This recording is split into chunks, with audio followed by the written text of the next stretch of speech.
Hi everyone, it's Tess, and today's tip is 375 Living in Bliss. And I chose this one because it's come up a couple times this week. I've had to make some decisions, and Zara Mahoon, which is my unlimited coach, actually said these three words to me: follow your bliss. And it felt so good. Those three words, follow your bliss, were just so helpful to me in remembering that the decisions I make have to be decisions that stay pure and close to my heart. So I thought I would share today. I did some research and I found an article by happinessinternational.org, and it talked about living in bliss. And that word bliss, I like that word bliss, so I thought I wanted to share it.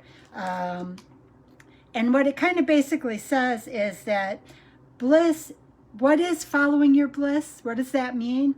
It means living your life in happiness, deep satisfaction, and fulfillment.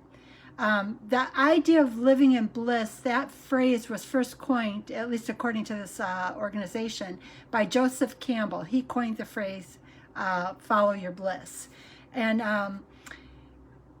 it just helped me because I had to make a decision. I am pursuing things, but sometimes I fall back into pursuing them the only way I knew prior to the past 2 years and all the education and growth that I've had. So I had to make a decision, and a part of me felt like I was letting go of a dream instead of recognizing that I don't have to give up where I'm headed. I can find a new way to get to where I'm headed.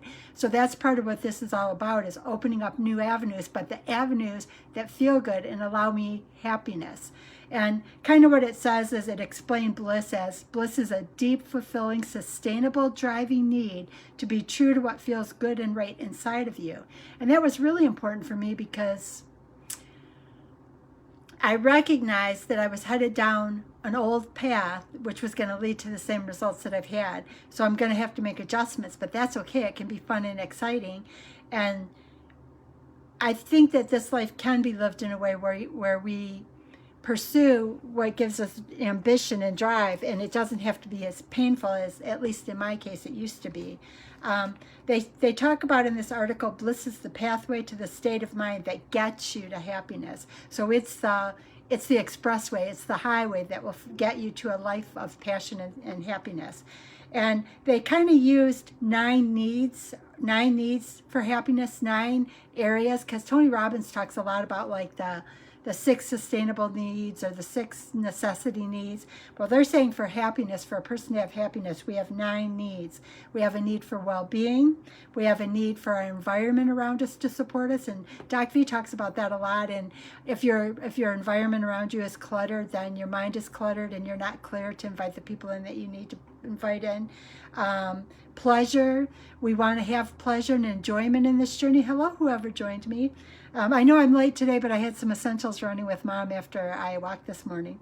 But environment, that's critical. Pleasure, we want to enjoy this journey as much as possible. Yes, there's going to be some stumbles. Yes, there's going to be some readjustments as we walk down the road. But we don't have to make it so painful. And I think, unfortunately, a lot of us make it painful.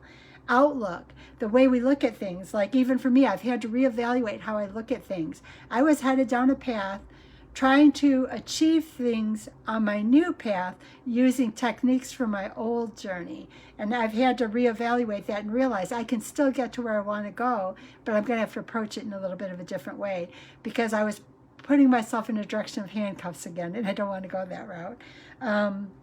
Meaning, we all want our lives to have meaning. Involvement, we want to be involved. And I think there's an internal need to help other people. Success, we all want success in our lives, and success can be in all areas of our life, our relationships, our homes, our finances, our families. It all comes together, and it's kind of interesting, but in Doc V's group, a lot of people fight and complain that when he works with the tribe, he talks about all avenues of life coming together to help us to be successful. And if there's one thing I finally realized, is that if I'm going to ever achieve true full success or reach my true potential, I have to keep in mind that all areas of life need to be nurtured and supported and developed.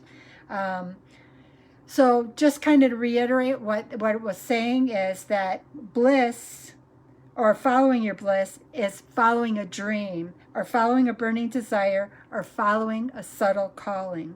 And bliss is the pathway or the roadway or the expressway that will lead you to happiness. And happiness is when your life fulfills your needs. So it's all kind of that inherent circle. And again, they said that this idea of follow your bliss was coined first by a Joseph Campbell. And again, I gathered this information that I'm sharing in today's live from happinessinternational.org. But really what they were kind of saying is that bliss is a deep, fulfilling, sustainable, driving need to be true to what feels good and right inside of you. And in order, when we achieve bliss and find happiness, what we are doing is fulfilling the need for well-being, environment, pleasure, relationships, outlook, meaning, involvement, success, and elasticity. And elasticity is kind of that ability to recover. Like instead of living in fear, taking every step as learning and moving to the next step. I just thought this was so important for me this week because I struggled this week with the idea of I have a direction in my mind and I was going down a path and I had to change something I'm doing. So it made me feel like I was letting go of my goal or my dream. But what I finally realized is I'm simply recognizing that my old way of trying to achieve things needs to be replaced with a new way. I can still get to the same goal, but it's like I've told you guys a dozen times, and why I missed it, I don't know. I may have been going about, I do believe I was going about it the wrong way. I just have to look for other areas to fill in the gaps that I was looking to fill in. So I hope you guys find this hopeful. Follow your bliss. Remember, your bliss is the highway to your happiness, and it covers all areas of your life, even in line. Follow Your Bliss was from Zara Mahoon. She told me that. She's in my unlimited coach, and she's got a program coming up, so I'll put that link on my page. And then Doc V is always one to talk about all areas of your life have to be brought into some type of a balance for your life to truly move forward. Meaning, you need your finances, your personal relationships, your home life, all areas to come together, because those will give you the tools to move forward and make this the most miraculous life. Because in the words of Les Brown, we don't want to take our gifts to the graveyard with us. So follow your bliss. Allow bliss to be the highway that leads you to happiness and sustaining all your goals. And maybe by sharing this, maybe somebody else who might be struggling because they're trying to pursue something by their old avenues can find a new avenue. So I know I can get where I head, but I might have to readjust in how I do it to get there. So I hope you guys have a beautiful day. Thank you for listening. I know there's people on, but I can't really see who they are. They're not popping up. But thank you for always being here. I know I'm a little late today, but I had some running I did with my mom this morning after we walked. I appreciate you very much. This journey has been an amazing journey, and truly it's just begun. And I'm very excited to see where the future leads me. Thank you for being here. Thank you for caring. Follow your bliss. Remember, it's the highway to your happiness. Thank you.